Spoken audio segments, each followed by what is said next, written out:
जी हजरात, lecture number 95 करो भाई शुरू।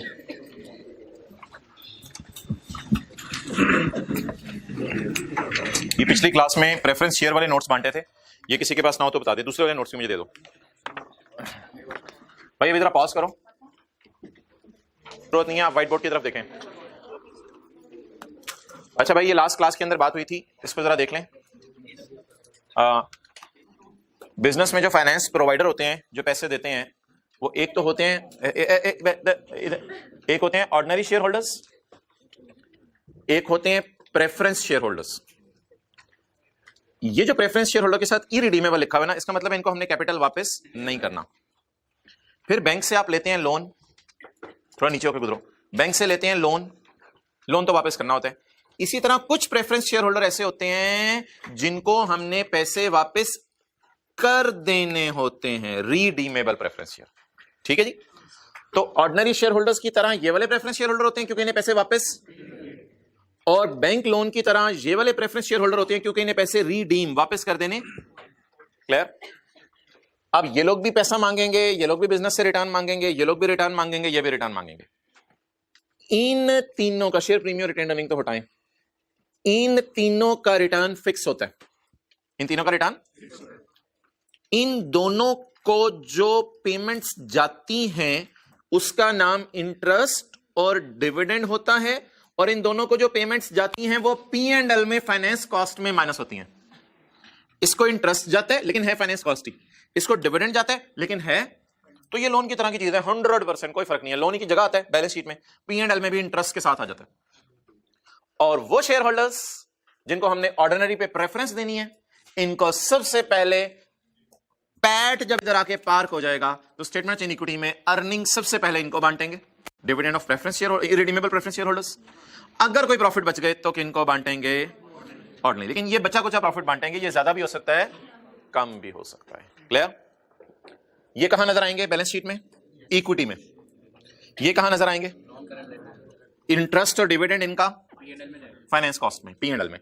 और इन दोनों को जो पैसे देंगे वो, इनको सबसे पहले प्रेफरेंस दी जाएगी, उसके बाद इनको प्रेफरेंस दी जाएगी, सबसे एंड पे ऑर्डिनरी शेयर होल्डर्स को। क्लियर? एमसीक्यू नंबर 14 करें। ये खांसी सारी कर लें जिसने करनी है, फिर हम क्लास शुरू करने लगे हैं। ओमी ओमी क्या?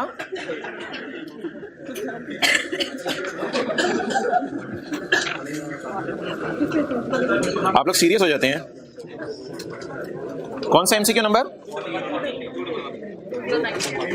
MCQ 14, page number 211।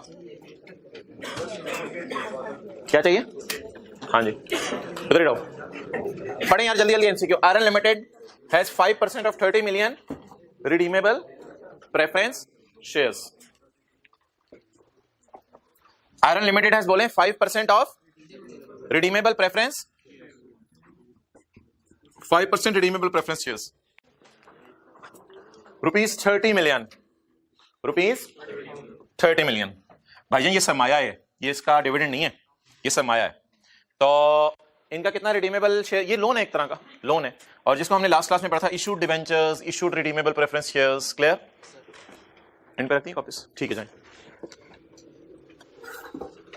How should the preference capital and preference, how should the preference capital, how should the preference capital and preference dividend be presented in financial statements? Preference capital कहां आने और preference dividend कहां आने? बता दें जी। Option number कौन सी सही है? प्रेफरेंस कैपिटल इक्विटी में तो नहीं आता, तो ये आगे पढ़ने की जरूरत ही नहीं। प्रेफरेंस कैपिटल इक्विटी में नहीं आता, ये भी आगे पढ़ने की जरूरत ही नहीं। प्रेफरेंस कैपिटल लायबिलिटी में आएगा, आगे पढ़ लेते हैं। डिविडेंड, ये भी गलत है। प्रेफरेंस कैपिटल लायबिलिटीज में आएगा और इसका डिविडेंड P&L में। प्रेफरेंस कैपिटल इधर आएगा और इसका डिविडेंड P&L में। डिविडेंड इसका होगा 30 × 5%। कितना हो गया? 1.5। वैसे ही मैं आपके समझने के लिए सब लिख रहा हूं 1.5। तो you can take a picture of MCQ number 14। ऐसे ही शो करने के लिए बता रहा हूं इधर से। ये एमसीक्यू 14 में मैंने आपको शो कर दिया।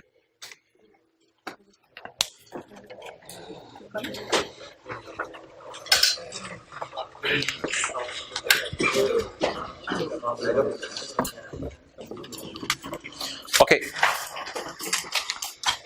एक और पेज भी था किताब का जहां डिफरेंसेस दिए हुए, वो जरा पेज बताएं जहां मैंने कहा था ये वाला सफा नोट कर लें। वो पेज बताएं जहां ये वाला सफा नोट करने को कहा था जी।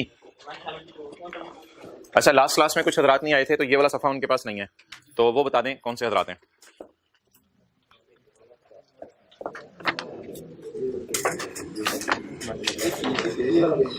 ये वाला इधर पीछे पड़ा हुआ है, लास्ट में ले लेना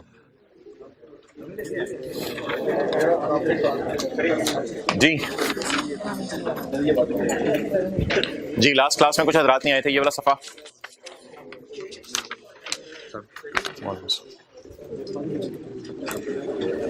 और बचे में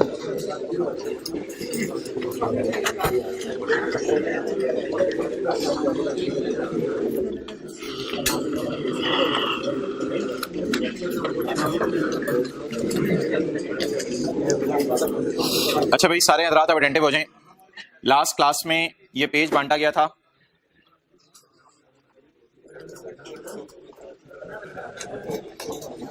सारे अटेंटिव रहें भाई इधर और बातें खत्म कर दें। Royal fan is in need of money, Honda want to invest money. हमारी जो सबसे पहली क्लास थी उसमें हमने क्या किया था, Honda purchase shares, Honda made investment in equity, share खरीदे, होंडा ने शेयर खरीदे। शेयर खरीदने की एंट्री बताएं क्या थी, investment in share debit cash credit. यार ये कुछ लोग नहीं देख रहे यार, हाथ होगी भाई। हमारी पहली class Honda want to invest money, Honda ने पैसा इन्वेस्ट करना है। Honda purchased shares, Honda made investment in shares, share खरीदे, investment in share debit. Short term के लिए हैं तो एफवीटीपीएल पे रखे जाएंगे, और अगर लॉन्ग टर्म के लिए हैं और एफवीटीओसीआई पसंद कर लें इररिवोकेबली तो एफवीटीओसीआई इलेक्ट कर लें, वरना डिफॉल्ट कैटेगरी एफवीटीपीएल मौजूद है। ये कौन सा लेक्चर था, लेक्चर 1 डन। इसके बाद हमने लेक्चर 2 और 3 किया था। उसके अंदर हमने क्या किया था, उसमें भी हमने यही कहा था, Honda want to invest money. Honda अपनी क्या करना चाहता है हजरात, इन्वेस्टमेंट करना चाहता है। तो होंडा जब इन्वेस्टमेंट करना चाहता है तो पेपर में कैसे लाइन आया करेगी, Honda purchase debentures, Honda purchase debt instruments, Honda purchase loan notes, Honda made investment in debt, हत्ता के Honda purchase redeemable preference share. ये बंदा इशू करेगा रिडीमेबल प्रेफरेंस शेयर और ये परचेज करेगा, जो मर्जी आ जाए। लोन दिया, डिबेंचर बाय किए, लोन दिया। अच्छा जी, आप बता दें शेयर खरीदने की क्या एंट्री थी, इन्वेस्टमेंट इन शेयर डेबिट, और डिबेंचर खरीदने की एंट्री इन्वेस्टमेंट इन debenture debit cash credit. Clear, यहां तक कितने लोगों को बात पता है सारी। अच्छा, अब भाईजान इधर 3 मॉडल थे, अमोर्टाइज कॉस्ट जिसमें हम वो 4 कॉलम बनाते थे, एफवीटीओसीआई में 3 कॉलम और डलते थे वर्किंग में, एक fair value gain as on वाला, गेन फॉर द ईयर वाला, और एक एफवीटीपीएल जिसमें टी अकाउंट बन जाता था। ठीक है, इसमें जो इंटरेस्ट था वो इफेक्टिव नहीं आता था, वो इंटरेस्ट हमेशा निकलता था प्रिंसिपल वैल्यू पे रेट लगा के, और उसकी एंट्री होती थी cash debit interest income credit. ये 3 मॉडल हैं। अच्छा, कैश फ्लो कैरेक्टरिस्टिक टेस्ट और बिजनेस मॉडल टेस्ट। अगर आप 6000 और 48,500 में इंटरेस्टेड हैं, कैश फ्लो कैरेक्टरिस्टिक टेस्ट, और बिजनेस मॉडल है आपका टू होल्ड टिल मैच्योरिटी, तो आप किस पे रख लें, अमोर्टाइज कॉस्ट पे रख लें। कैश फ्लो कैरेक्टरिस्टिक टेस्ट और बिजनेस मॉडल टेस्ट, इन दोनों से गुजारें। कैश फ्लो कैरेक्टरिस्टिक टेस्ट क्या मतलब, 6,000 और 48,500। एफवीटीओसीआई, एफवीटीओसीआई क्या कहता है कि आपने कैश फ्लो कैरेक्टरिस्टिक टेस्ट क्या है कि मुझे 6,000 और 48,500 चाहिए, और मैं होल्ड भी करना चाहता हूं, लेकिन अगर अच्छी अपॉर्चुनिटी निकल आई तो बेच भी दूंगा। तो फिर कैश फ्लो कैरेक्टरिस्टिक टेस्ट और business model test, business model होता है नियत में सेल, मुझे अच्छी अपॉर्चुनिटी निकले बेच भी दूंगा, तो मैं किस पे रखूंगा, एफवीटीओसीआई पे। और अगर मेरी नियत है बेचने की सिर्फ, तो मैं किस पे रखूंगा, एफवीटीपीएल पे। लेकिन अगर मेरा दिल चाहे तो जो चीजें अमोर्टाइज कॉस्ट पे जा सकती हैं उनको पहले दिन ही एफवीटीपीएल पे रख लूं, लेकिन वो रखना इररिवोकेबल होगा। ये बात कितना को याद थी, वो रखना क्या होगा, इररिवोकेबल होगा। इसी तरह मैंने शेयर खरीदे हैं, सॉरी डिबेंचर खरीदे हैं to receive 48,500 and 6,000, plus hold करना चाहता हूं टिल मैच्योरिटी, लेकिन अच्छी अपॉर्चुनिटी निकला है तो बेच भी दूंगा, तो रखना तो एफवीटीओसीआई पे चाहिए, लेकिन अगर दिल चाहे तो इररिवोकेबली आप कहां चले जाएं, लेकिन पड़ गए एफईटीपीएल पे फिर वापस नहीं आ सकते। डन। और आखिरी चीज क्या थी? Royal fan issued debentures. अगर हम परचेज कर रहे हैं तो वो क्या कर रहा होगा? Royal fan issued debenture, issue loan notes, issue bond, issue redeemable preference shares. तो लोन लिया या डिवेंचर इशू किए, इसके अंदर क्या एंट्री होगी जी? Cash debit loan credit, cash debit loan credit. इसमें एक मॉडल पढ़ लिया था हमने अमोर्टाइज कॉस्ट लेक्चर नंबर 4 में, और आज लेक्चर नंबर 5 में हम इसका पढ़ेंगे एफईटीपीएल। ये एफईटीपीएल इसका रह गया था, सिर्फ हमने ये पढ़ना है आज। ओके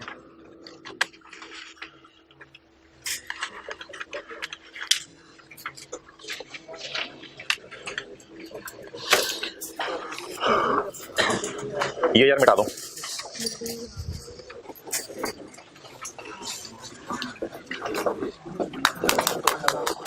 आज हाँ हाँ लिखा हुआ था उसके ऊपर 88 था 88। अच्छा भाई मुझे ये बताएं कि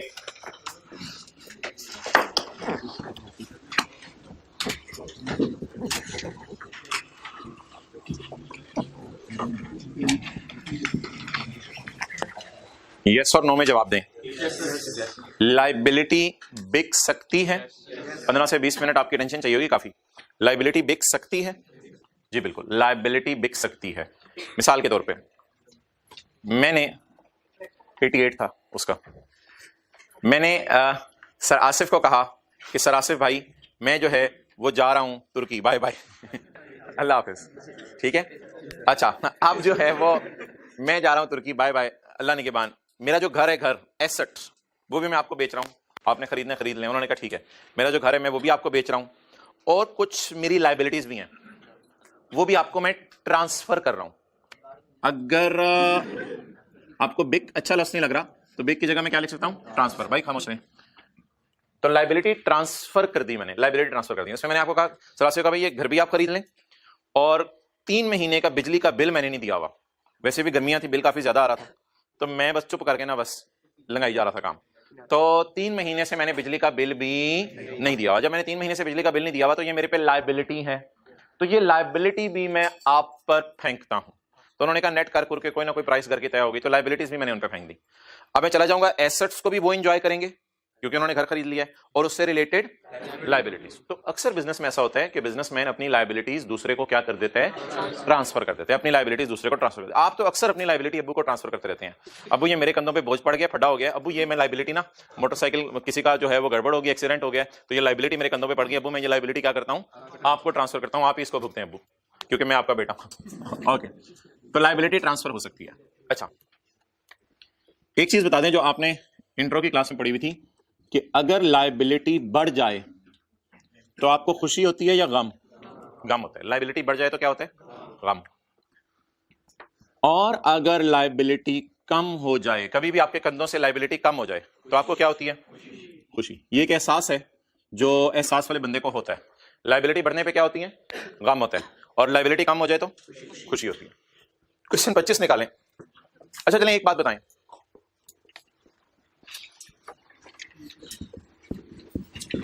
बैंक लोन, साल के शुरू में आपने कितना बैंक लोन वापस करना है? 100 रुपया। साइड मैंने सही लिखी है, ऐसा साइड तो नहीं लिख दिया, सही साइड लिखी है ना। तो साल के शुरू में आपकी लाइबिलिटी बताएं कितनी है? 100।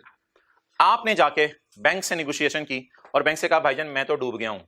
बैंक ने कहा हाथ पकड़ा, बाहर निकालता हूं तुझे। आपने कहा ये तेरे बस का काम नहीं है, मैं बहुत बुरे तरीके से डूब गया हूं और मेरा डिफॉल्ट हो गया है और मेरे पास कुछ नहीं बचा, खुदा के लिए मुझे कर्जा माफ कर दे। बैंक ने कहा माफ नहीं होगा। यानी आप ये बैंक को मनाना चाह रहे हैं कि मेरा कैरी डाउन 0 कर दो, कैरी डाउन क्या कर दो? 0 कर दो। आप ये बैंक को मनवाना चाह रहे हैं। तो बैंक ने कहा भाईजान ये नहीं हो सकता, चलें आपको इतना करते हैं, आप ना कितना देना था आपने? 100। बैंक ने कहा चलो आप ऐसा करें, आप ना 70 तक हमें दे दें। इतना कर लेते हैं कि आप 70 तक हमें दे दें। तो अक्सर आपने अखबार में भी सुना होगा, दाएं में सुना होगा, लोगों ने कर्जे माफ करा लिए हैं। तो आपने बैंक से कर्जा बंदे बंदे डलवा के, बैंक मैनेजर को प्रेशर डाल के, या फिर मिन्नत समाजत करके, जैसे भी आपने कर्जा माफ करा लिया अपना, ठीक है। जिस तरह मिसाल के तौर पे कोई बंदा जाके फीस में डिस्काउंट करा लेता है, अपनी लाइबिलिटी कम करवा लेता है, तो आपने बैंक को रिक्वेस्ट की कि बैंक खुदा के लिए यार मुझे कर्जा माफ कर दो, और बैंक ने आपको कर्जा माफ कर दिया। बैंक ने कहा चल जो पैसे देता है वो तो देगा ना। आपने कहा 70 इंशाल्लाह थोड़े अरसे में आपको दे दूंगा, फिलहाल मुझे कुछ कर्जा माफ करो। आप बताएं आपको कितने की खुशी मिली? क्योंकि लाइबिलिटी देखे ना, कम हो रही है। तो अगर 100 वाले को आपने 70 देने हैं, माना कि भाई लेट आए हैं, लेकिन अगर आपने 100 वाले को कितने देने हैं, 70 देने हैं, तो ये कितनी ज्यादा खुशी की बात है। अच्छा, वैसे अंदर ही अंदर आपको एहसास जरूर हो रहा होता है यार मैं जाती कर रहा हूं उस बंदे के साथ, लेकिन अंदर ही अंदर एक खुशी भी हो रही होती है कि 100 रुपए वाले को कितने देने हैं, 70 देने हैं। अब बोले P&L 30। भाई आज के बाद एक बात याद रख लें, इस साइड पे आप जो है वो खुशी रिकॉर्ड किया करेंगे अकाउंट की, और ये साइड होगी अकाउंट के गम रिकॉर्ड करने के लिए। चलें ये नोट कर लें, फिर आगे चलते हैं। ये सी एक बेसिक कॉन्सेप्ट ऊपर हेडिंग दे दें या कुछ भी नाम दे दें, ये नोट कर लें, फिर सवाल करना शुरू करते हैं। पहला,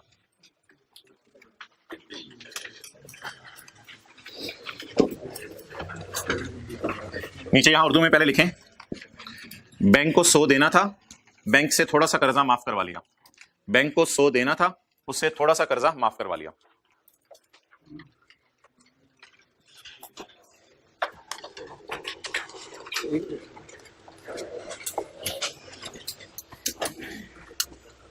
जी आयानु,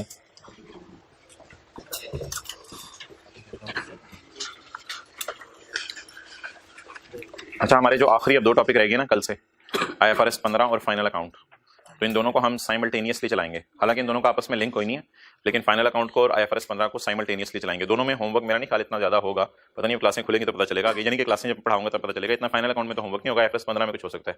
तो बहरहाल दोनों चीजों को हम साथ साथ चलाएंगे, किसी दिन IFRS 15, किसी दिन फाइनल अकाउंट। ओके, वो देख लेंगे एंड पे कोई 1-2 दिन। अच्छा ले आओ भाई इधर, क्वेश्चन 25 निकालें लेक्चर नोट्स का, पेज नंबर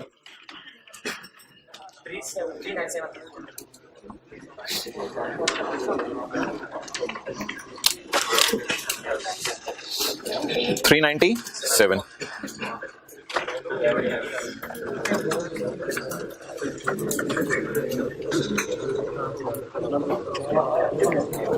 क्वेश्चन 25 भाई ऊपर देखिएगा,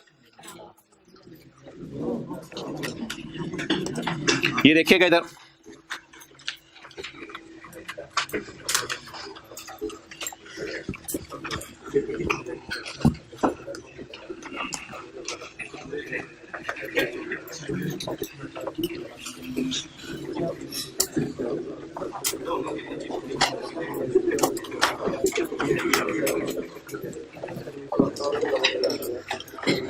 debentures of 1 lakh are purchased या debenture of 1 lakh are issued.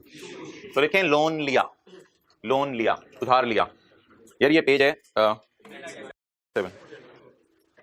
क्या मतलब है जी, debenture of 1 lakh are issued, बोले बोले लोन लिया, debenture of 1 lakh are issued, और अगर परचेज किए होते तो लोन दिया। इशूड यानी कैश डेबिट, लोन क्रेडिट, लिखा करें साथ से, लोन लिया। Debenture of 1 lakh are issued on यकम जनवरी 2018। फर्ज कर लें Royal fan is in need of money, Royal fan is in need of money, तो रॉयल फैन ने ₹1,00,000 का यकम जनवरी को लोन, रॉयल फैन को पैसों की जरूरत थी, इसने ₹1,00,000 का लोन लिया। This liability is held for trading, liabilities भी ट्रांसफर होती हैं।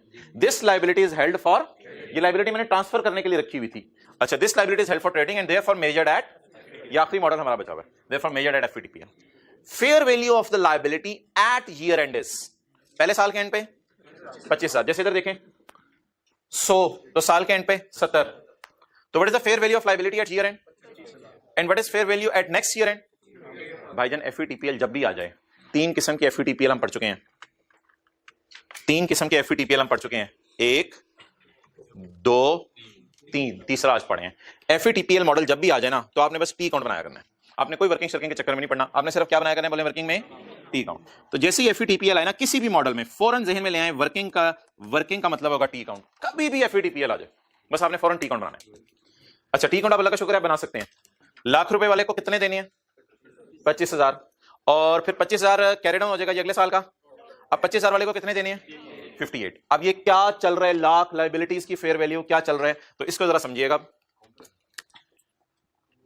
वर्किंग नंबर 1, लोन अकाउंट या डिवेंचर अकाउंट, डिवेंचर पेएबल वाले, उधार लिया, लोन अकाउंट। अच्छा जी, बोले भाई ऑन यकम जनवरी 18 वी इशूड डिवेंचर्स, तो लोन लिया, तो इसी तरह 100 रुपए यहां लिख दें, यकम जनवरी 18 cash debit loan credit. Clear? 31 number 18 को फेयर वैल्यू क्या है इस लोन की? 25। लोन की फेयर वैल्यू का क्या मतलब है जरा सुनिएगा।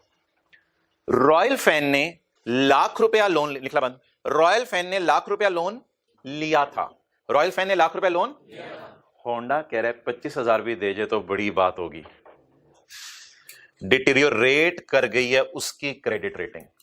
रॉयल फैन की अपनी रेटिंग डिटीरियोरेट कर गई है, यानी रॉयल फैन से लोगों का यकीन हटता जा रहा है। ओवर क्रेडिट रेटिंग, हमारी क्रेडिट रेटिंग डिक्रीज कर गई है। अच्छा, हमारी का क्या मतलब है?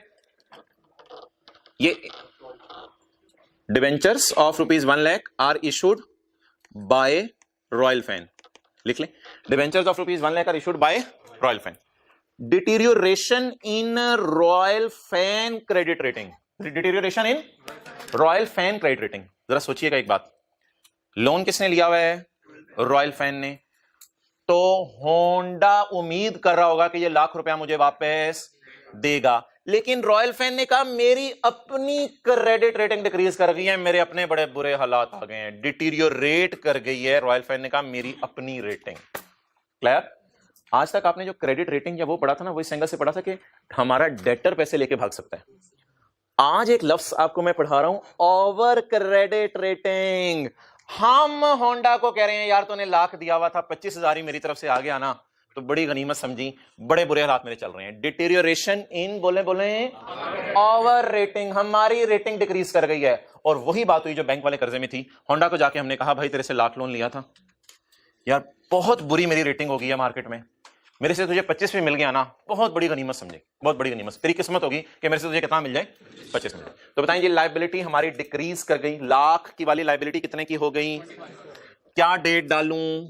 31/12/18, 31/12/18, कैरी डाउन 25। क्लियर? अच्छा जी, अब आप मुझे बता दें, अगर 100 वाले को मेरे हालात बुरे हुए और मैं कहूं 100 वाले को कि यार तुझे सिर्फ 25 दे सकता हूं, तो वैसे तो एक दुख की बात है, लेकिन बताएं लायबिलिटी, यानी कि अगले को तो दुख होगा, लेकिन लायबिलिटी कम होने की मुझे क्या होनी चाहिए? खुशियों के लिए मैंने बता दिया ये वाली साइड है। और देख लें 75 की खुशी आ रही है यहां पे। अभी खुशी को छोड़ें, वो मैं बाद में रिकॉर्ड करूंगा। डन? तो बता दें, जिन लोगों को मैंने ₹1,00,000 देना था, मेरे हालात डिटीरियोरेट कर गए, अब मैं उन्हें कह रहा हूं मैं सिर्फ कितना ये 25,000 क्या है? पेएबल है ना। मैंने उनको पेएबल रिकॉर्ड कितना किया था? ₹1,00,000। अब उनका पेएबल कितना है? 25,000। तो मैंने अब उनको अगर पे करने 25,000, तो मेरे हालात बुरे हुए हैं तो मुझे ये फिक्रा बोलना पड़े ना, वरना मैं तो लोगों से आइंदा, वैसे इस ट्रांजैक्शन के बाद शायद मैं लोगों से उधार लेने के काबिल भी ना रहूं, क्योंकि मैंने क्या किया, मैंने किसी से उधार लिया ₹1,00,000 और बाद में से जाके कहा यार मैं तुझे वापस नहीं कर सकता, सिर्फ कितने वापस करता हूं, आइंदा मुझे कोई उधार भी नहीं देगा। मुझे तो लगता है हमारा बिजनेस ही शायद बंद होने की तरफ जा रहा है। डिटीरियोरेशन इन ओवर रेटिंग, हमारी रेटिंग गिरती जा रही है, जिसकी वजह से हम इस काबिल नहीं लोगों को क्या वापस कर सके, उधार वापस कर सकें। लेकिन हो सकता है हमने बिजनेस में कोई रिस्ट्रक्चरिंग की हो, कोई एम्प्लॉइज को फायरिंग की हो, वो IAS 37 वाली मिसाल दे रहा हूं, रिस्ट्रक्चरिंग की हो, बेहतर किया हो, बिजनेस को बंदे निकाले हो, ऑपरेशंस को बेहतर किया हो, और हमारी इंप्रूव हो गई और रेटिंग। अब उसी होंडा को मैंने कहा यार तुझे ना 25,000 से थोड़े ज्यादा ही दे दूंगा। अगले साल मैंने इसे कहा, मैंने कहा मेरे ख्याल से तुम्हें 58 तक मैं दे ही दूंगा, रिलैक्स रहो, 58 तक इंशाल्लाह तुम्हें मिल जाएंगे। मैंने तुमसे, मुझे याद है ₹1,00,000 लिया, लेकिन मुझे उम्मीद है कि तुम्हें कितने मिल जाएंगे? अब 58 मिल जाएंगे। अब बता दें जी, बीडी कितना था? साल के शुरू में मैं क्या समझ रहा था, मैंने होंडा को कितने देने हैं? 25। लेकिन साल के बाद मेरा दिल तो यही चाह रहा होगा यार किसी तरह उसको मैं ज्यादा दे दूं, बेचारे ने मेरे पे एतमाद करके मुझे ₹1,00,000 दिया हुआ है। तो अब उस वजह से मैंने बिजनेस में बेहतरी लाने की कोशिश की और बिजनेस में भी बेहतरी आई और इंप्रूवमेंट हो गई। तो जब इंप्रूवमेंट हो गई तो जिन लोगों को उधार वापस करने थे उनको अब मैं 25 वापस करूंगा, या उम्मीद है ज्यादा वापस करूंगा? अगले लोग क्या हो जाएंगे? एतमाद उनका हमारे पे बढ़ जाएगा, वो खुश हो जाएंगे कि यार चलो ज्यादा मिल जाएंगे। लेकिन हमें जाहिर बात है एंट्री तो कम की करनी पड़ेगी ना, क्योंकि हम लायबिलिटी अब बढ़ाने लगे हैं। तो पहले हमने लायबिलिटी क्या की थी? लायबिलिटी कम करने से इस साइड पे क्या आएगी? खुशी। अब हमने लायबिलिटी बढ़ाने से इस साइड पे क्या आएगा? इस साइड पे क्या आएगा? गम आएगा। ठीक है जी। और वैसे लायबिलिटी के मद में खुशी आप रिकॉर्ड करते होते थे इंट्रो की क्लास में, इधर परचेज आती थी, इधर डिस्काउंट रिसीव्ड आता था। तो क्रेडिटर के केस में भी आपको याद होगा आप एक खुशी रिकॉर्ड करते थे इस साइड पे। ओके चलें जी, ये नोट कर लें यहां तक। फिर वो जो ब्लैक में मिटाया हुआ मैंने, मैं उसको खोलने लगा, यहां तक नोट कर लें। अभी P&L की फिगर नहीं निकालनी।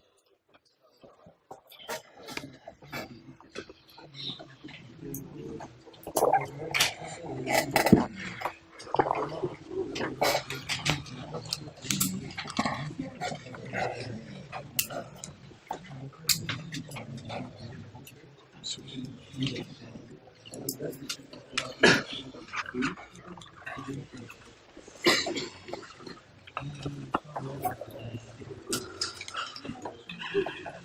जी इधर ले आओ।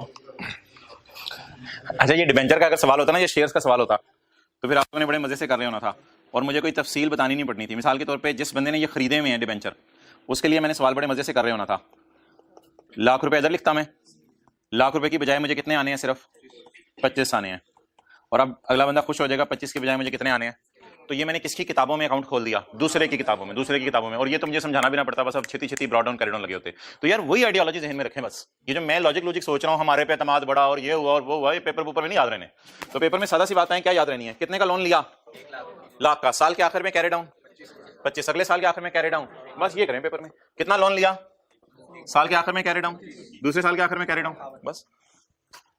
अच्छा यार ये जो कंपनीज की रेटिंग होती हैं, क्या कंपनीज की रेटिंग बढ़ना मार्केट में या ओवरऑल, क्या इसमें कंपनीज का अपना हाथ होता है या मार्केट फोर्सेस का हाथ होता है, या दोनों का? हाँ ये सुनना चाहता था मैं, दोनों का हाथ होता है। किसी भी इदारे की रेटिंग बढ़ जाना, किसी भी इदारे की रेटिंग बढ़ जाना, उसमें इदारे के अपने स्ट्रक्चर का भी हाथ होता है और मार्केट भी रोल प्ले करती है। मिसाल के तौर पे कॉलेज के अंदर कोई इंटरनल चीज है, इंटरनल मसला है या इंटरनल खुशी है, उससे कॉलेज की रेटिंग पे फर्क पड़ेगा। और दूसरा आईकैप को ये असूल बना दे कि यार एफएससी वाले अब 80% मार्क्स लेंगे तो सीए में आएंगे, तो ये मार्केट ने अब राइज को हिट कर दिया, तो मार्केट भी हिट कर सकती है और विद इन ऑर्गेनाइजेशन भी चीज हिट हो सकती है। तो जो मर्जी सिनेरियो हो, रेटिंग ऑर्गेनाइजेशन की कितने तरीके से बदलती है? 2 तरीके से, या तो मार्केट फोर्सेस की वजह से जो हमारे कंट्रोल में, या कोई अंदर के फोर्सेस की वजह से। अब सवाल ये राइज होगा कि ये जो गेन या लॉस आने लगा है, ये जो गेन लॉस आने लगा है, माना के मॉडल एफवीटीपीएल है, लेकिन जो विद इन ऑर्गेनाइजेशन फर्क पड़ा है उसको हम अलग करेंगे और मार्केट फोर्सेस की वजह से जो फर्क पड़ा है उसको अलग करेंगे, और विद इन ऑर्गेनाइजेशन वाले को ओसीआई में डाला करेंगे और मार्केट फोर्सेस वाले को वट एवर द लॉजिक को फेंके, लॉजिक फारिग करें। बस ये याद रखें कि मार्केट फोर्सेस वाला कहां जाएगा? P&L में। विद इन ऑर्गेनाइजेशन वाला शायद इसलिए वो ओसीआई में डाल रहा है कि इसको हम बदल भी सकते हैं, इसको जरा मार्केट फोर्सेस वाला हम बदल नहीं सकते, तो फौरन इस गेन लॉस को रिकॉर्ड कर रहा है, वट एवर द रीजन में भी। तो गेन या लॉस जो टी अकाउंट में आने लगे, मैं कह रहा था बैलेंसिंग साथ साथ ना लिखें। माना के मॉडल का नाम एफवीटीपीएल है, लेकिन ये अजीब एफवीटीपीएल मॉडल है जिसमें एक और बला भी आ सकती है, ओसीआई आ सकती है। क्लियर? अच्छा ये नोट करें, फिर वो जो मैं ब्लैक वाला मिटाने लगा हूं।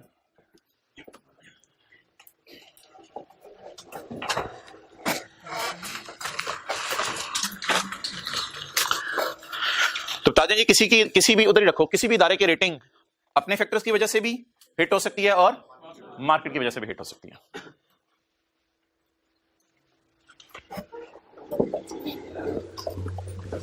अच्छा ऐसा भी हो सकता है कि मार्केट में आप बेहतर हो रहे हो लेकिन अपनी विद इन ऑर्गेनाइजेशन आपको कोई डज पड़ी हो।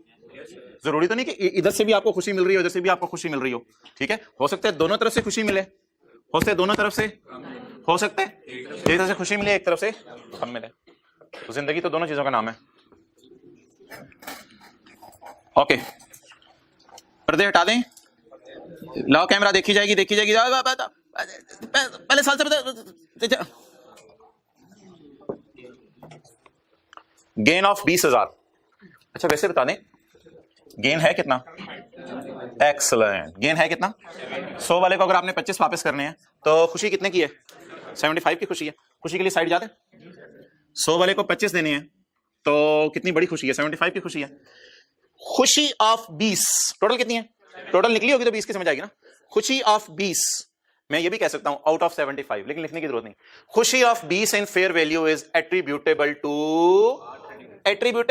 Over credit rating. Over credit rating से मुराद है ओवर ऑर्गेनाइजेशंस प्रॉब्लम्स। ओवर, ये ओवर क्रेडिट रेटिंग तो लफ्ज़ इधर भी लिखा हुआ था लेकिन ये ओवरऑल प्रॉब्लम्स के कॉन्टेक्स्ट में यूज हो रहा था। लेकिन ओवर क्रेडिट रेटिंग जो इधर लिखा हुआ है उसका क्या मतलब होगा? Within organization, within organization. अच्छा यार ये within organization credit rating में रिस्क बढ़ रहा है। Own credit risk, own credit risk क्या होता है? ओन क्रेडिट रिस्क मतलब कि हमें लोगों ने पैसे नहीं देने या हम लोगों को पैसे नहीं दे सकेंगे?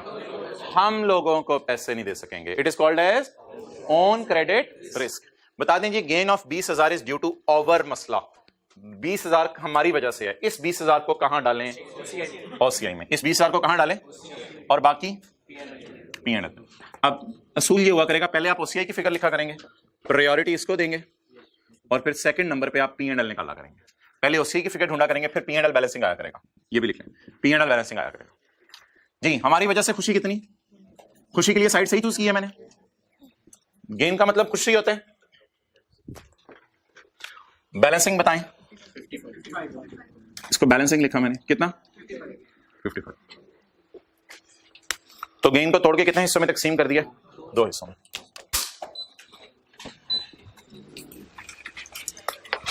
नेक्स्ट,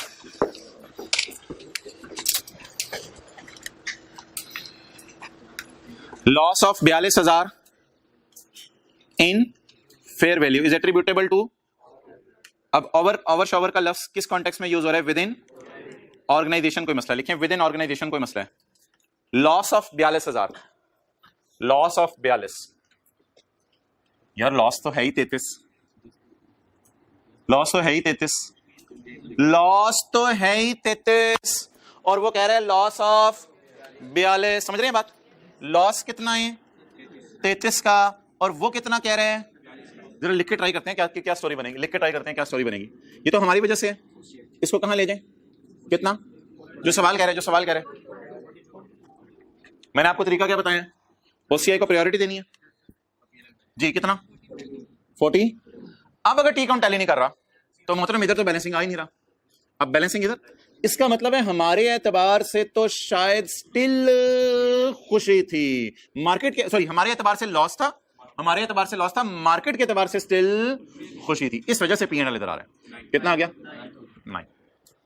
बस ये मॉडल खत्म हो गया, FETPL ये था।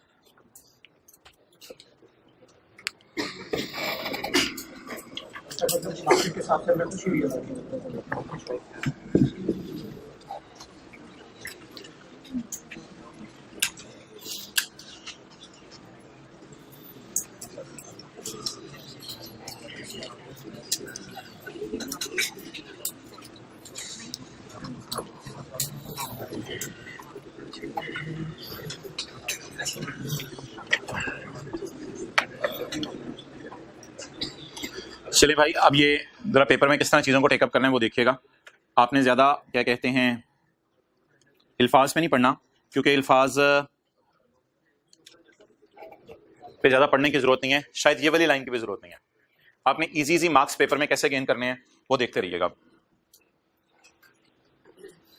हाँ जी, उधार लिया या दिया, तो क्रेडिट साइड से शुरू करेंगे। लाख का उधार लिया, रिवीजन करें जरा, लाख का उधार लिया, कैश डेबिट लोन क्रेडिट, या कैश डेबिट डिबेंचर क्रेडिट। कितना उधार लिया, 100 का। उधार की कैरी डाउन वैल्यू 25, यहां से इजी मार्क्स गेन हो गए। फिर 1 जनवरी 19 को ब्रॉड डाउन 25, उधार की क्लोजिंग वैल्यू 58।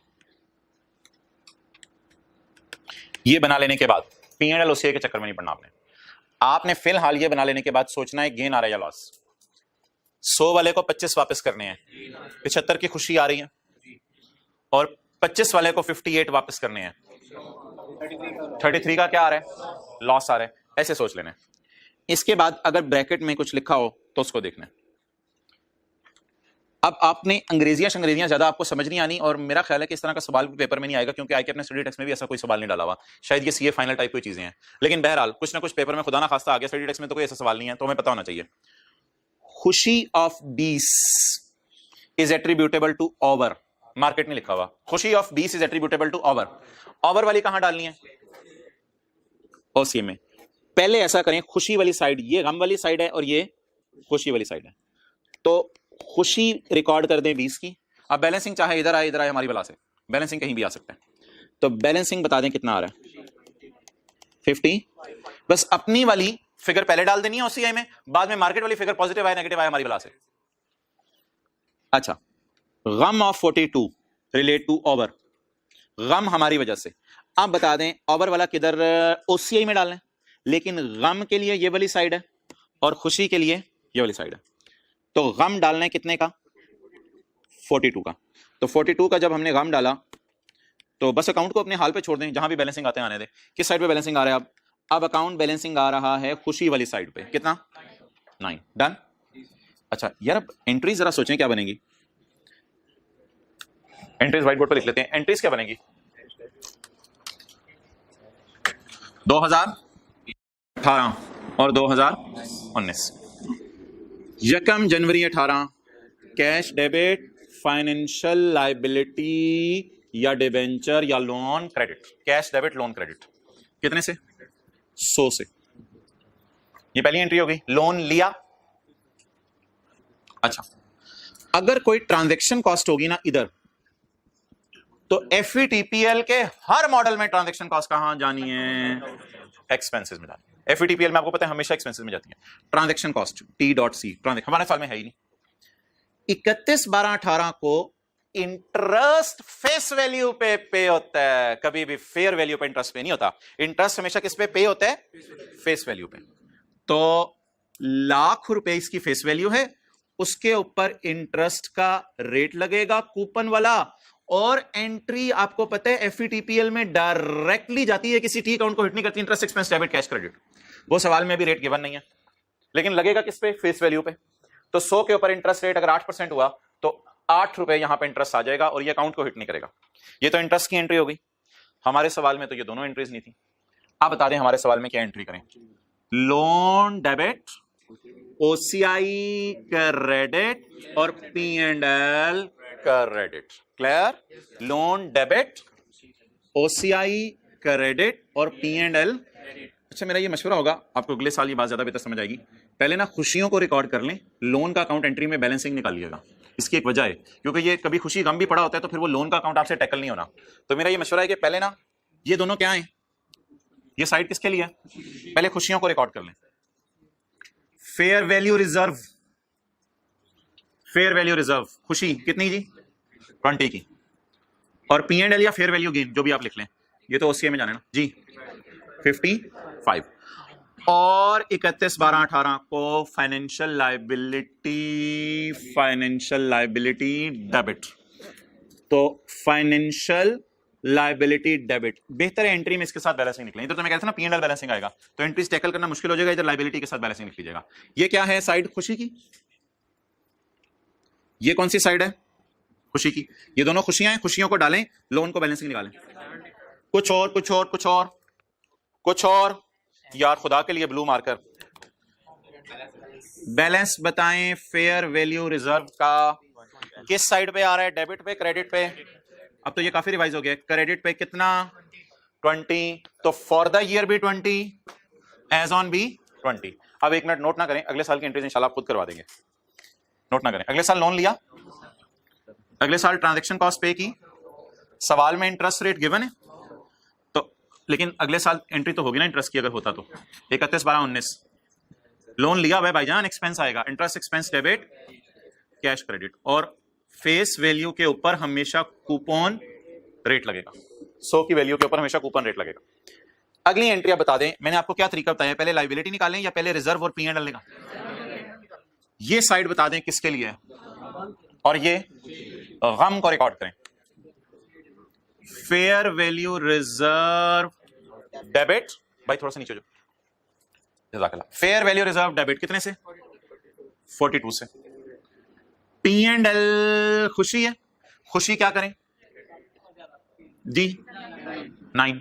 बैलेंसिंग किस अकाउंट को मार दें, बैलेंसिंग लाइबिलिटी को, और लाइबिलिटी में आपने भी बताया था 33 से फर्क आया, तो बैलेंसिंग इस अकाउंट को मार दें। आप समझ आई क्यों लोन का अकाउंट मैंने कहा था एंड पे डालें, तो अब बैलेंसिंग इस अकाउंट में डाल दें, वो मेरे ख्याल से इस साइड पे बचेगा।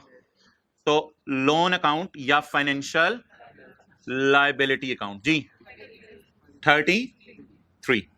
लेकिन ये एंट्री कर देने के बाद, मेरे पास जगह नहीं बची इसलिए इधर कर रहा हूं, लेकिन ये एंट्री कर देने के बाद ओपनिंग बैलेंस, ओपनिंग बैलेंस खड़े हो जाओ, ओपनिंग बैलेंस 20, डेबिट 42। तो बोलें जी ओपनिंग बैलेंस कितना था पिछले साल, 20 क्रेडिट। अच्छा अब बता दें किस साल फॉर द ईयर डेबिट पड़ा, तो 42 डेबिट। अब अगर 20 क्रेडिट वाले गांव से आए हों और 42 डेबिट वाले गांव से आए हों, तो अगर बंदे एक दूसरे के गिराना शुरू करें, नहीं मारने नहीं, बंदे एक दूसरे के गिराना शुरू करें, तो किसके बंदे बचे रह जाएंगे, 22 बैलेंस शीट में जाएगा एज अ डेबिट। डन। चलें जी, ये तो पुरानी चीजें थी, ये भी साथ साथ तरह रिवाइज होगी, नोट कर लो।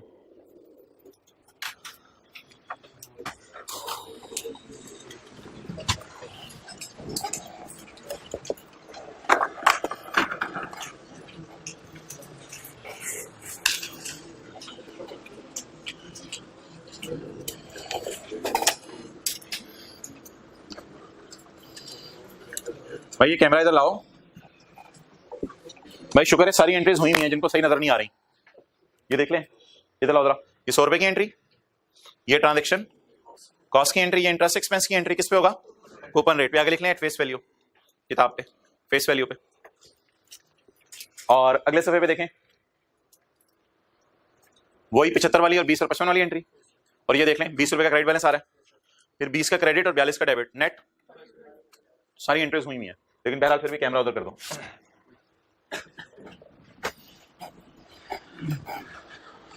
और कुछ हुआ नहीं हुआ आज, कम से कम फेयर वैल्यू रिजर्व को जरा याद आ गया कि ब्लू वाला मार्कर साथ साथ चलाना होता है एज ऑन के लिए।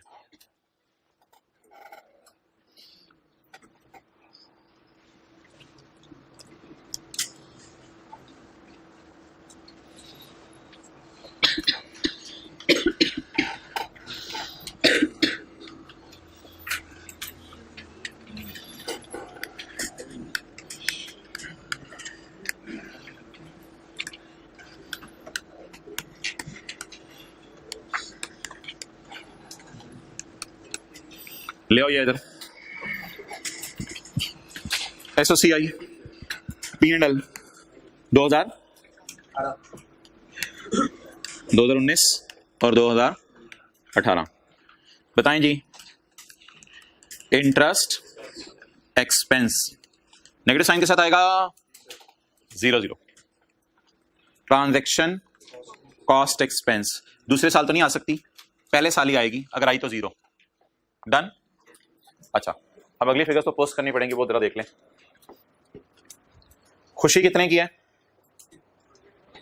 55 की, जो P&L में जाएगी। और OCI में ये दोनों तो फॉर द ईयर है ना, एज ऑन तो नहीं पूछ रहा, for the year P&L, for the year OCI 20, दोनों खुशियां डालें। फेयर वैल्यू गेन और इधर भी फेयर वैल्यू गेन, ऊपर OCI लिखा हुआ है ना, बस काफी है। Fair value gain, fair value gain कितना है जी? इधर 50 और इधर 20। खुशी खुशी। बैलेंस शीट नहीं मैं बना रहा अभी, इधर बता दें जी। गम कितने के? एंट्री में फॉर द ईयर होता है या क्लोजिंग होता है? For the year. For the year गम और फॉर द ईयर खुशी। अच्छा सारे ऊपर देखें, इसके साथ गेन ही लिखा रहने दूं या स्लैश लॉस कर दूं? फिलहाल तो लॉस आ नहीं रहा, तो खैर है, फिर गेन लिखा रहने दो तो काफी है। इधर तो गेन आ रहा है कितना, तो खैर है, गेन भी लिखा रहा, कोई मसला नहीं। लेकिन इसके साथ क्या डालना पड़ेगा? स्लैश लॉस, क्योंकि फॉर द ईयर अब लॉस आ रहा है। कितना लॉस आ रहा है? 42। चलें जी। SOCI comprises of P&L and OCI। जाहिर बात है ऊपर ऑर्गेनाइजेशन का नाम भी आएगा, SOCI भी आएगा, फॉर द ईयर एंडेड भी आएगा, वो चीजें तो आपको पता है।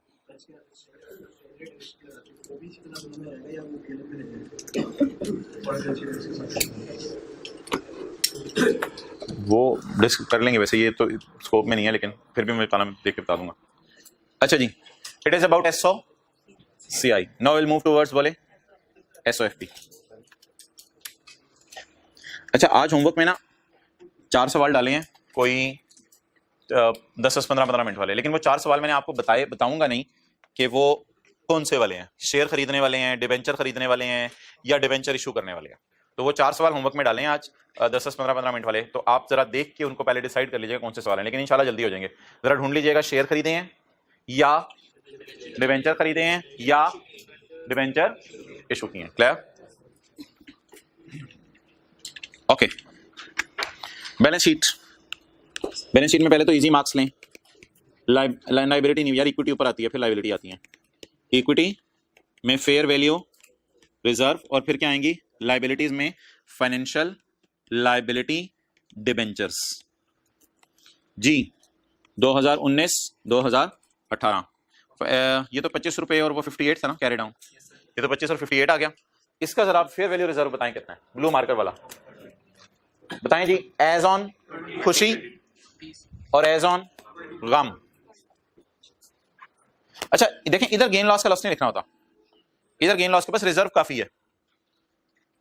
तो बताएं जी एज ऑन कितना बैलेंस है? 20। और एज ऑन, इसकी वजह क्या बनी? सारे ऊपर देखें।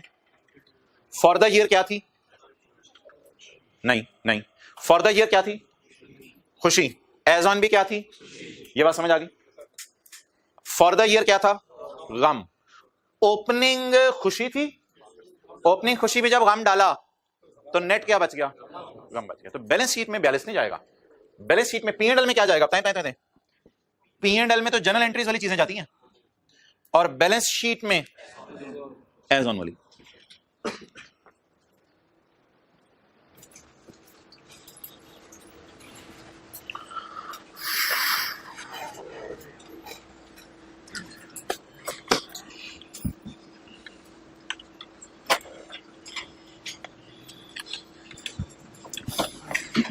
अब इसको पढ़ लें, नोट कर लेते हैं।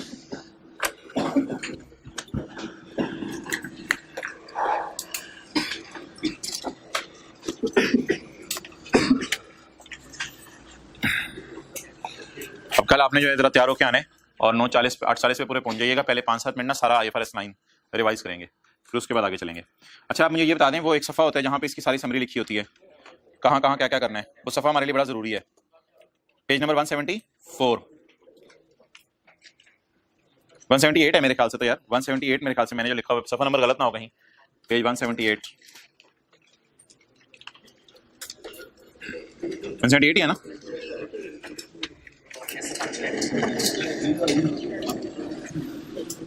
भाई कल तो हमने जाते जाते मजे में सिर्फ फाइनेंशियल लायबिलिटी अमोर्टाइज कॉस्ट पे की थी, इसलिए वो तो कोई टेंशन वाली बात नहीं थी। आज पेज नंबर 178 पे fair value through profit and loss. Initial measurement किस पे होनी है? लोन रेज्ड, और जिसे फेयर वैल्यू भी कह सकते हैं। ट्रांजैक्शन कॉस्ट किस पे रिकॉर्ड होगी जी? एक्सपेंस आउट होगी।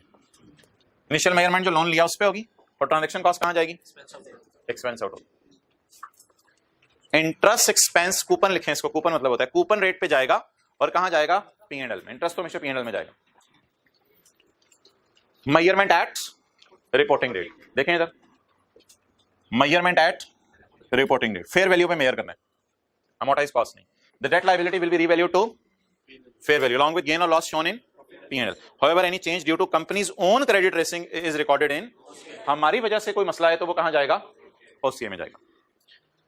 Amortization calculation will not be, rather we will prepare T account of loan. Amortization calculation नहीं होगी बल्कि T account बनेगा किसका? लोन का। On credit rating is a situation in which our company is in, हम financial difficulty में है, हमारे डेटर नहीं है, हम फाइनेंशियल डिफिकल्टी में है, and we are not in a position to pay our liabilities.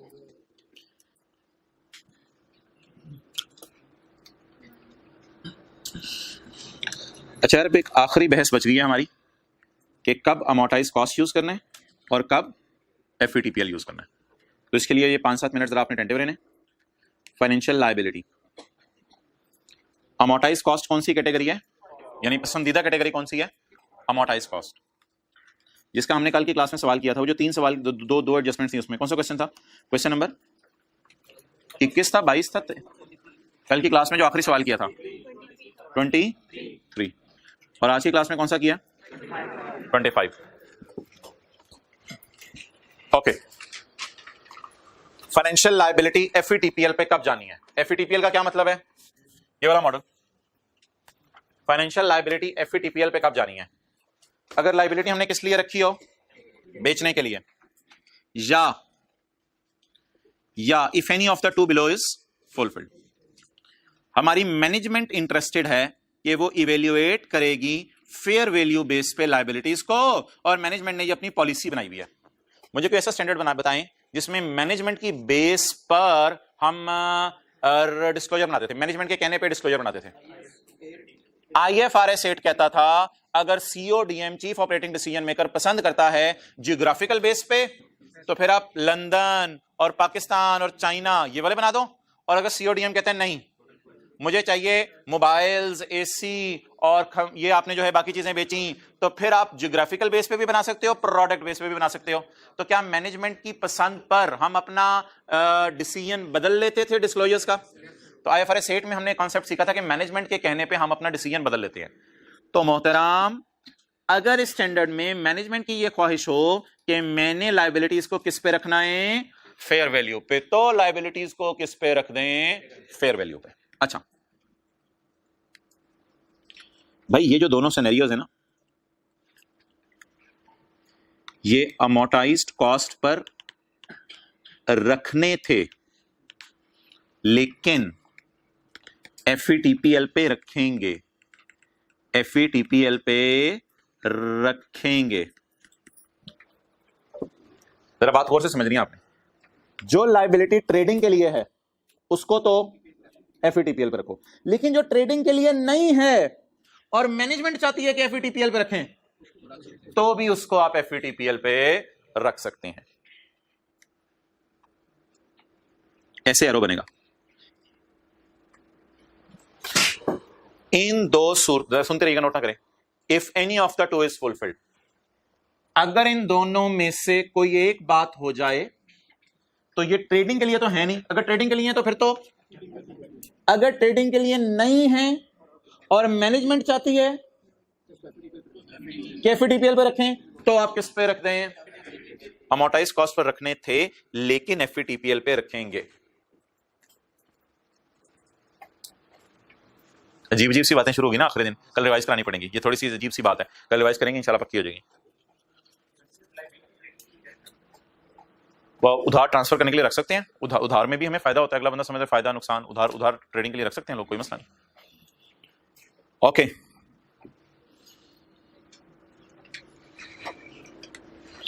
अच्छा जी, अगली बात, if it reduces accounting mismatch. अगर ये क्या रिमूव करें?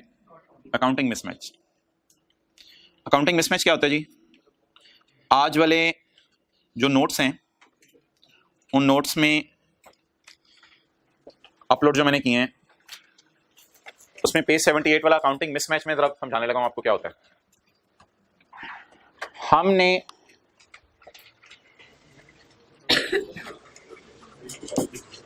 इधर देखें, ऐसा हो सकता है एक ऑर्गेनाइजेशन डिबेंचर खरीदे भी किसी और के, और किसी और को डिबेंचर इशू भी कर दें।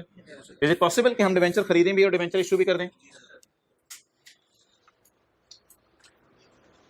रॉयल फैन ने कुछ डिबेंचर बाय किए हैं और वो रखे हैं FVTPL पर। डिबेंचर बाय किए और किस पे रखे हैं? डिबेंचर होने नहीं बाय किए, रॉयल फैन ने डिबेंचर बाय किए हैं और किस पे रखे हैं? FVTPL पे। कुछ डिबेंचर, अच्छा, और इधर हमने कुछ डिबेंचर, इधर यानी दूसरी तरफ, और इधर हमने कुछ डिबेंचर इशू भी किए हैं, और वो इधर अमोर्टाइज कॉस्ट पर क्योंकि ट्रेडिंग के लिए नहीं है, वो अमोर्टाइज कॉस्ट पे आ सकते हैं, लेकिन हम मिसमैच रिमूव करने के लिए इनको FVTPL पर रख लेंगे। मिसमैच रिमूव करने के लिए किन पे रख लेंगे? इस तरह की एक मिलती जुलती बात आपको याद कराऊं। अगर आपका कोई बिजनेस है, उसमें आप लैंड रिवैल्यू करें कराची वाली, तो अब लाहौर वाली भी रिवैल्यू करनी पड़ेगी, वरना मिसमैच सा आ जाएगा। कैसे? कराची वाली आपने रिवैल्यू की भी है, लाहौर वाली रिवैल्यू लैंड नहीं की भी। अब आप क्या लिखेंगे लैंड के बारे में? मैं कॉस्ट मॉडल यूज कर रहा हूं, रिवैल्यूएशन, अजीब सी बात हो जाएगी, मिसमैच सा हो जाएगा। तो मिसमैच क्या होता है? इधर कुछ और करना, उधर कुछ और करना। तो व्हाट इज मिसमैच? मिसमैच ये होता है एक दिन टीचर होमवर्क देते, अगले दिन ना दे। आप लोग तो खुश हो जाते हैं, लेकिन ये अजीब सी बात होती है। अच्छा, सिमिलरली व्हाट इज मिसमैच? मैंने क्या खरीदे हुए? डिबेंचर खरीदे हुए हैं, खरीदे हुए हैं मैंने, और उनको किस पे रखा हुआ है? और उधर मैंने दूसरी तरफ डिबेंचर, लेकिन उनको ट्रेडिंग के लिए नहीं है, तो फिर किस पे रखने चाहिए थे सूली तौर पे? लेकिन मैंने फिर भी उनको किस पे रखना है? क्योंकि मैं चाहता हूं कि मिसमैच ना हो। ये चीजें किस पे आ रही हैं? तो ये भी किस पे आनी चाहिए? FVTPL पे। बहरहाल ICAP की किताब में इस बात की ज्यादा डिस्कशन नहीं है, और बस एक थ्योरी की हद तक आपने ये बात याद रखनी है। तो बता दें, हमने कुछ डिबेंचर और उनको किस पे रखा है, और इधर हमने कुछ डिबेंचर इशू भी किए हैं। इधर मीन साथ ही, इधर हमने कुछ डिबेंचर और वो इधर आ सकते हैं, लेकिन हम मिसमैच रिमूव करने के लिए उनको FVTPL पर रख देंगे। अच्छा, अब आखिरी बात जाते जाते आपसे पूछ लूं ताकि आपको समझ आ जाए। आमतौर पे लोन वगैरह किस पे रखने हैं? लेकिन अगर लोन ट्रेडिंग के लिए हो अगर लोन ट्रेडिंग के लिए ना हो, समझे बात, अगर लोन ट्रेडिंग के लिए तो जाना तो इधर था, लेकिन अगर मैनेजमेंट पसंद करे या मिसमैच रिमूव करना हो, मिसमैच रिमूव करना हो, मिसमैच रिमूव करना हो, तो इन दोनों सूरतों में ये अमोर्टाइज्ड कॉस्ट पे आ सकते थे, लेकिन फिर भी हम किस पे ले जाएंगे? बार बार आप ये बात बताएं, लोन आमतौर पे कहां रखना है? क्योंकि आमतौर पे लोन हेल्ड टू मैच्योरिटी होते हैं। अच्छा, और अगर लोन ट्रेडिंग के लिए है, लेकिन अगर लोन ट्रेडिंग के लिए अमोर्टाइज्ड कॉस्ट पे रख सकते थे, लेकिन मैनेजमेंट पसंद कर रही है या मिसमैच रिमूव करना चाहते हैं, तो ऐसी सूरत में आप किस पे ले जाएं? एफिटी के। It's over now. अब कल मैंने इंशाल्लाह आपको ये वाला सफा रिवाइज करवाना है, पेज 176। अब 10-15 मिनट जो बचे हैं, तो पहली क्लास वाला एक सवाल कर लेते हैं। पहली क्लास वाला, ये सवाल किताब में नहीं है, ये सवाल आज के नोट्स में है। ऑन यकम में पीटीसीएल एक्वायर्ड 20,000 शेयर्स। ऑन यकम में पीटीसीएल एक्वायर्ड 20,000 शेयर्स। लेक्चर 1, 2, 3, 4, 5 क्या बात हो रही है? PTCL acquired shares. पीटीसीएल बताएं पहले। It acquired 20,000 shares. Lecture 1, PTCL acquired shares. सही है। अब अगर शॉर्ट टर्म के लिए खरीदे हुए, पहली वाली क्लास, अगर छोटे रास्ते पे जाना है तो जीटी रोड, अगर लंबे रास्ते पे जाना है यानी दूर जाना है, तो अगर ये वाला इलेक्टिव मॉडल चूज कर लें तो फिर इररिवोकेबली इधर ही रहना पड़ेगा, वरना। तो ये एक आसान सा सवाल है, इसको कर लेते हैं, रिवीजन हो जाएगी। पहली क्लास की, ऑन यकम में 2012 PTCL acquired 20,000 ordinary shares in Nike. लेकिन शेयर कितने खरीदे हैं? सारे उसके शेयर खरीद लिए 70-80% के, वो हमारी सब्सिडरी बन जाए। हमने उसके 30-40% शेयर खरीदे हैं कि हमारी एसोसिएट बन जाए। हमने सिर्फ उसके क्या खरीदे हैं? तो IFRS 9 लगेगा, IFRS 9 लगेगा। A Dubai based company at a cost of AED dirham. कितने दिरहम के खरीदे हैं? 2 lakh, which was equivalent to rupees 6 million. The face value of the shares is 10. Face value of shares is 10. अच्छा, मुझे ये बताएं,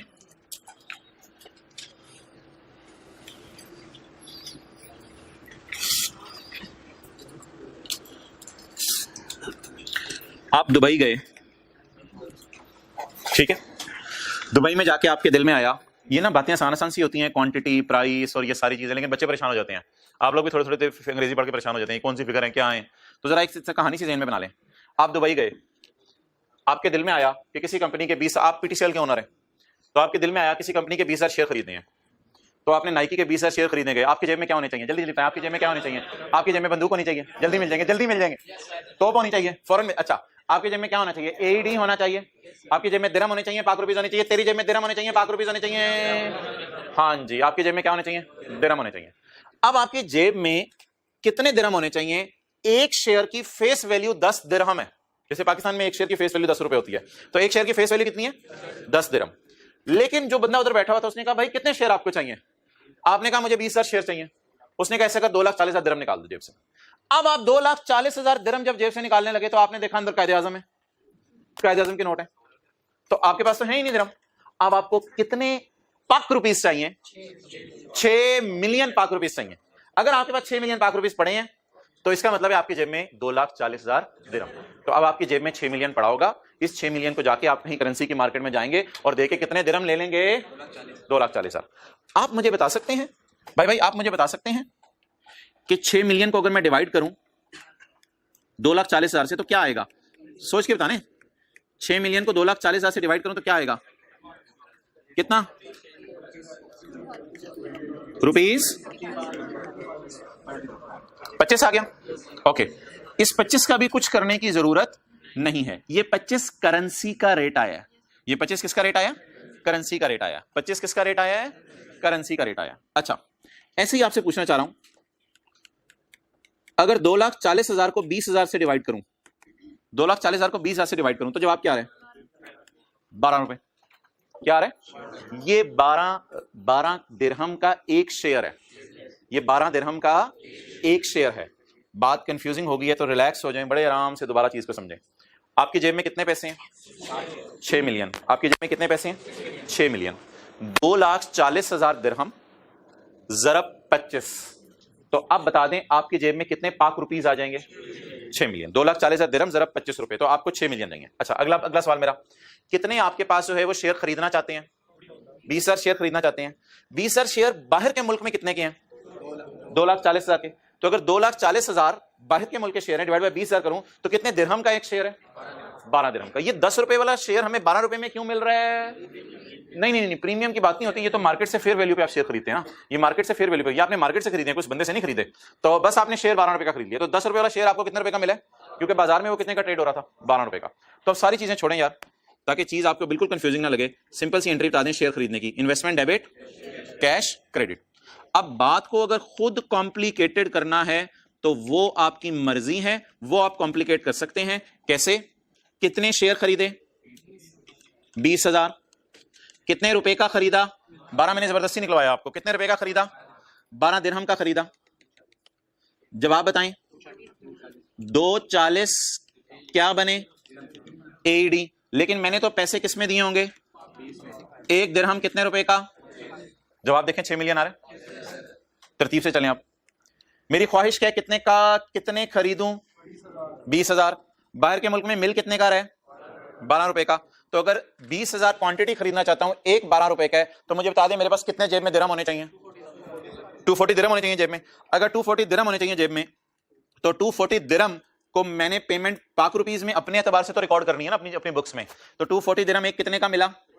1 दिरहम 25 रुपए का। क्लियर हो गया? तो ये पहली एंट्री आप नोट कर लें, investment in shares debit and cash credit. थोड़ा सा एफर्ट कर लेंगे घर में जाके, ये समझ लेंगे एंट्री को। Investment in shares debit, cash credit. कितनों को इधर ही समझ आ गया?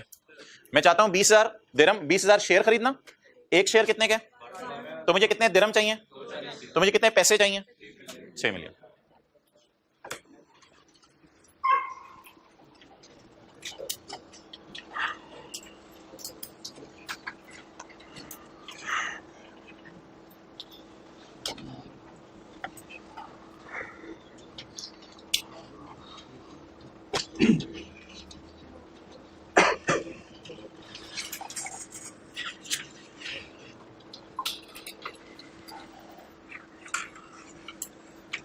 चलें जी, बस आगे सवाल में कोई जान नहीं है।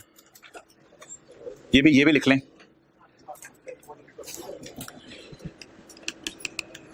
ये 12 रुपए और 25 रुपए क्या चीज है?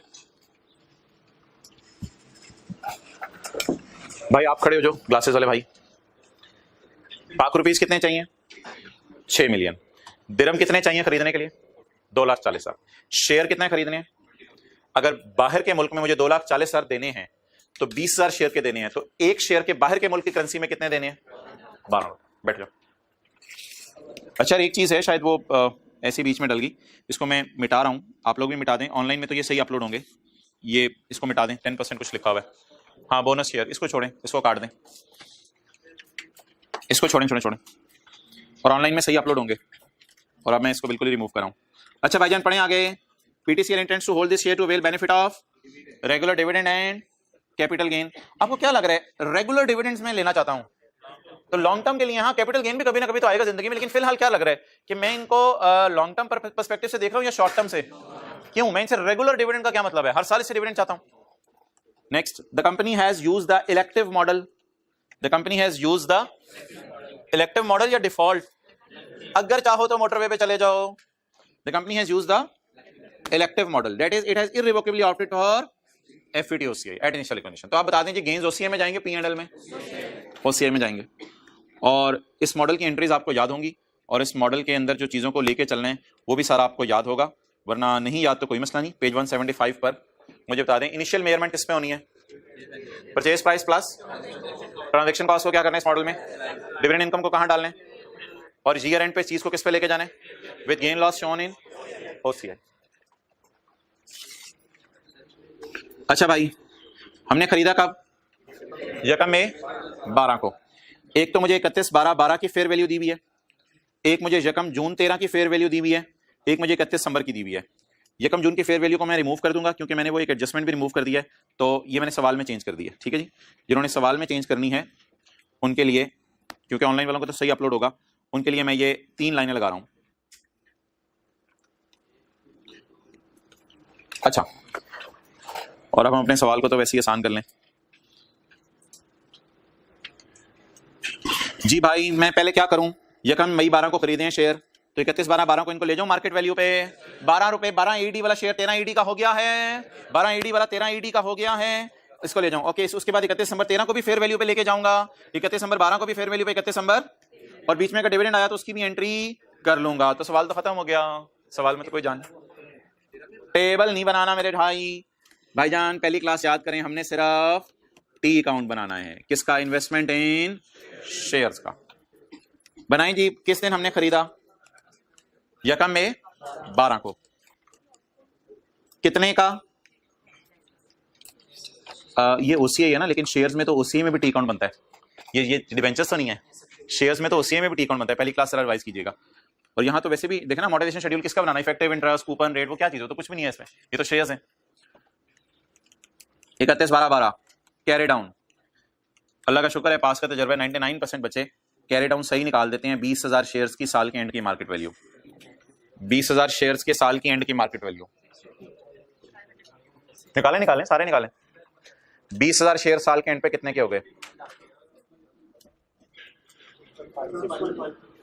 अच्छा यार, ये 20,000 शेयर की कहां पे कीमत है? नहीं, कहां पे? दुबई में या पाकिस्तान में?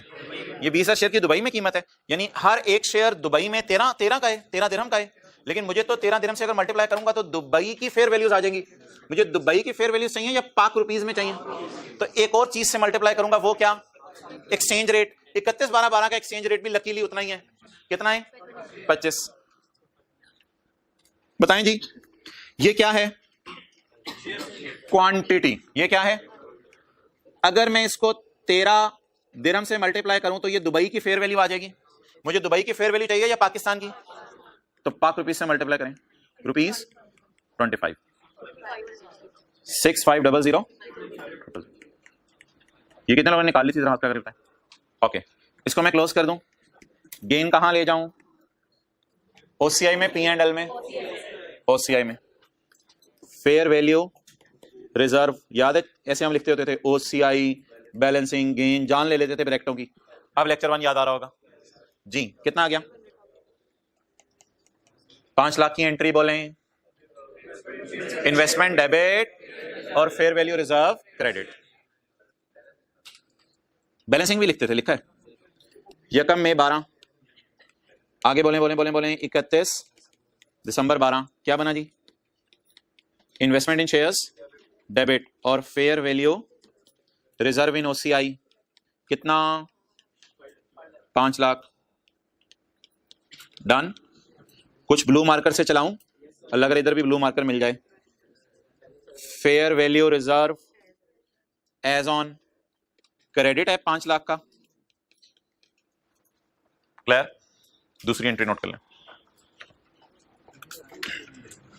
हाँ, तो पहली क्लास है ना, पहली क्लास याद करो।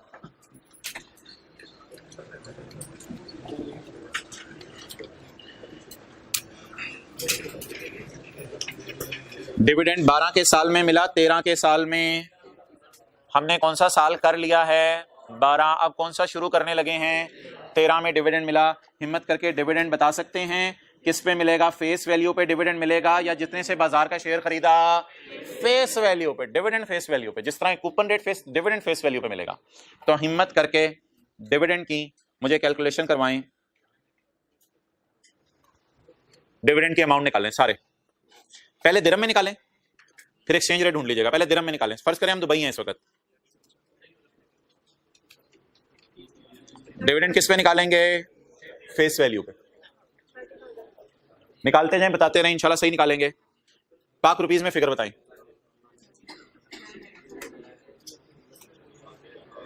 भाई। 70-80% लोग सही बताएंगे।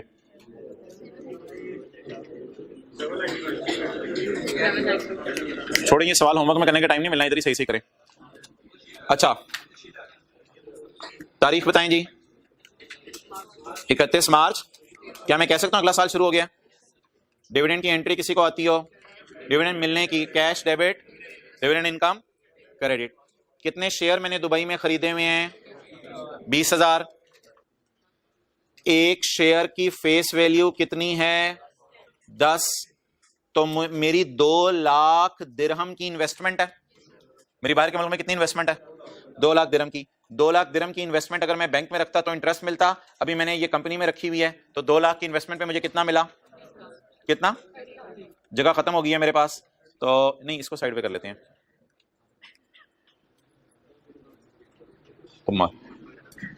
जी मैं कहां तक पहुंच गया हूं, दिरहम के अंदर मैं डिविडेंड तक पहुंच गया हूं। कितने शेयर, एक शेयर की फेस वैल्यू, कंपनी को, हमें कंपनी को इससे कंसर्न नहीं होता बाजार में शेयर कितने का है, कंपनी शेयर डिविडेंड हमेशा किस पे देती है, फेस वैल्यू पे। मेरी इन्वेस्टमेंट कितनी है बाहर के मुल्क में, 2 लाख। 2 लाख की इन्वेस्टमेंट के ऊपर मुझे कितना मिलना है, 15%। ये क्या है, ये डिविडेंड है, किस में, दिरहम में। मुझे किस में चाहिए, पाक रुपीज में चाहिए। 26.795,000 वाले हाथ खड़ा करें। Well done. गलती क्या हुई थी किसी एक से जो की है किसी ने, रेट गलत यूज कर लिया था। ये गलती पेपर में इंशाल्लाह नहीं होगी, ये सही है, ये एक्सेप्टेबल है। वही से अच्छा नहीं उसको कभी नहीं करना। डिविडेंड एक वक्त पे मिलता है, इसका अरसे से ताल्लुक नहीं होता। कभी भी डिविडेंड पे परसेंटेज पे अपोर्शनमेंट नहीं होती, एक वक्त पे मिलता है। और यार खुदा के लिए आखिरी एंट्री जल्दी से कर दें, फेयर वैल्यू शेयर्स की पता नहीं बढ़ गई है मेरे ख्याल से, तो आखिरी एंट्री कर दें, इन्वेस्टमेंट का टी अकाउंट मुकम्मल कर लें। स्पॉट रेट वो इंटरेस्ट इनकम इंटरेस्ट एक्सपेंस है, ये खास वक्त से रिलेट करता है। पूरा करें इन्वेस्टमेंट का टी अकाउंट। अच्छा कुछ बच्चे डिविडेंड की एंट्री नोट कर रहे थे।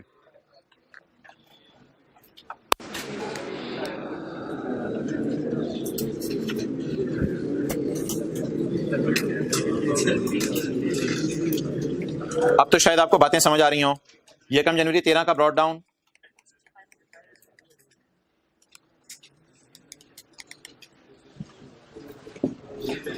अच्छा भाई मेरे 3 सवाल हैं जो मैं आपसे बार बार पूछ रहा हूं। इस बंदे के पास साल के एंड पे होंगे क्या, पहला सवाल क्या मैं पूछे, इस बंदे के पास साल के एंड पे होंगे क्या, कितने, मेरा पहला सवाल खत्म हो गया। दूसरा सवाल, ये बंदा सबसे पहले इनकी मार्केट की प्राइस दुबई की वेबसाइट से पता चलाएगा, तो सबसे पहले इसे जो मार्केट प्राइस पता चलेगी वो दुबई की करेंसी में पता चलेगी, पाक रुपीज में। जब वो दुबई की करेंसी में मार्केट प्राइस पता चल जाएगी तो क्वांटिटी को मार्केट प्राइस से मल्टीप्लाई करके दुबई की फेयर वैल्यू आ जाएगी। तीसरा काम ये बंदा क्या करेगा, किस दिन का पाक रुपीज का रेट देखेगा, 31 दिसंबर 13 का, फिर उससे मल्टीप्लाई करेगा। जब उससे मल्टीप्लाई करेगा तो क्या ये अकाउंट का क्लोजिंग आ जाएगा।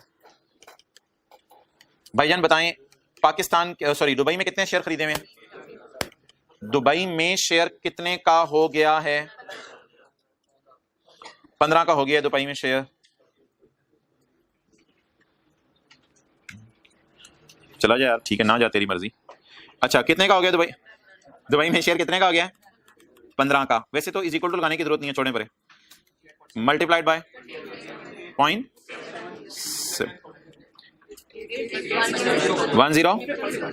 000 बताएं जी, गेन आए दोबारा, fair value reserve, OCI, balancing, gain 2111000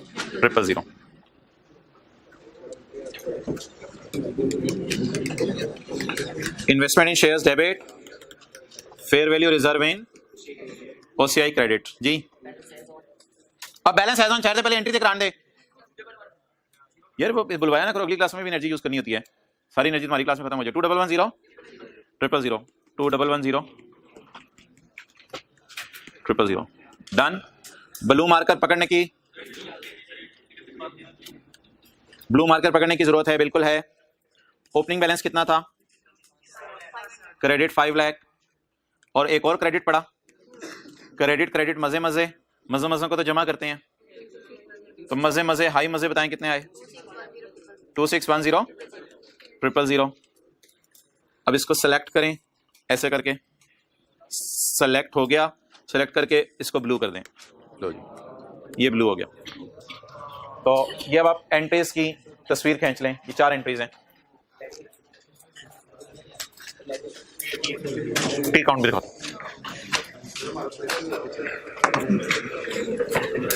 भाई जल्दी खींचा करो, रिक्शे पे शेर आ रहा होता है, आप उसकी तस्वीर खींचते रिक्शा आगे निकल जाता है। इतनी जल्दी ये जल्दी काम करने वाले होते हैं ना, रिक्शा निकल जाएगा फिर।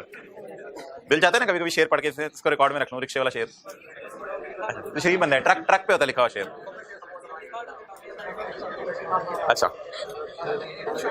ना ना ना, आपकी जान ऐसे नहीं छोड़नी, आपकी जान ऐसे नहीं छोड़नी। मैंने पहली लाइन दोबारा पढ़नी है, जिसने बहुत टफ टाइम दिया था हमें, अब शायद पहली लाइन की हमें समझ आ जाए। हमने कितने शेयर खरीदे? 20,000। 20,000 शेयर टोटल 20,000 शेयर कितने के मिले? 2 लाख। ये दिरहम में मिले। अब जरा 2,40,000 को 20,000 से अब डिवाइड करके सोचें, जो लोग ऐसे ऐसे पहले मुंह उठाया हुआ था, सोचे क्या आएगा? कितने रुपए, कितने दिरहम का शेयर मिला? कितने दिरहम का शेयर मिला? वो तो बाद में बढ़ के 13 और 15 का हो गया, 12 का मिला। अब ये समझ आ गई। लेकिन 2,40,000 दिरहम बराबर है 6 मिलियन पाक रुपीस के। तो अगर 6 मिलियन को डिवाइड कर दूं 2,40,000 से, तो क्या आएगा? करेंसी का एक्सचेंज रेट। तो क्या आएगा? अब ये दोनों बातें समझ आ गई। ये दोनों बातें शुरू में कंफ्यूजिंग लग रही थी। अच्छा यार, टर्म टेस्ट के बारे में खुशखबरी है।